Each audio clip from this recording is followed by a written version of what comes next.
Jack! Ilan sa mga pinakatumatak na props sa Hollywood history ay nakapasok sa auction nung nakaraang linggo.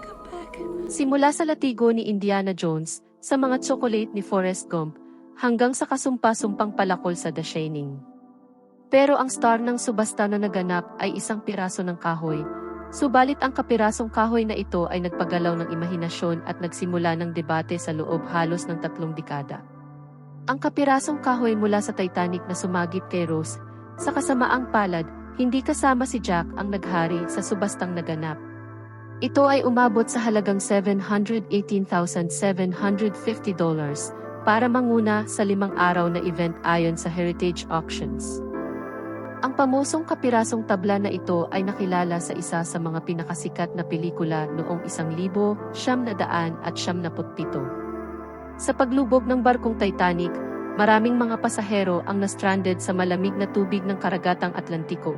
Si Kate Winslet, na gumanap bilang Rose, ay maswerteng makasampa sa ibabaw ng pintong ito, samantalang si Leonardo DiCaprio na gumanap bilang Jack ay nakasabit lamang sa gilid ng pinto, hanggang sa tuluyang mamatay dahil sa hypothermia.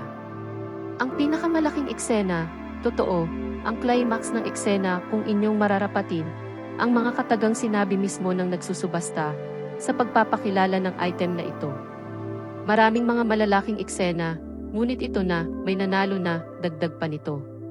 Nagsimula ang bidding sa halagang $60,000 at matapos ang 5 minuto, ito ay umabot sa $575,000 kasama na ang iba pang bayarin. Sa isinagawang live stream, maririnig ang masigabong palakpakan ng mga tao nang batiin ng taga-subasta ang nagwagi na tinawag niya sa pangalang Mr. Green. Ang 5-day event na tinawag na Treasures from Planet Hollywood Auction ay nagbunga ng mahigit $15 million mula sa higit sa 5,500 na bidders sa buong mundo. Kabilang sa mga items na sinubasta ay galing sa mga sikat na pelikula noong 80s at 90s. Kabilang dito ang Home Alone, ang Indiana Jones, ang Die Hard at syempre ang Titanic. 5 sa top lots ay nanggaling sa Titanic, kabilang dito ang helm ng barko, ang chiffon dress ni Rose na nababad sa tubig, at ang brass engine order telegraph ng barko. Patunay lang na ang 1 siglong taon na Titanic ay patuloy pa rin sa pamamayagpag hanggang sa hinaharap.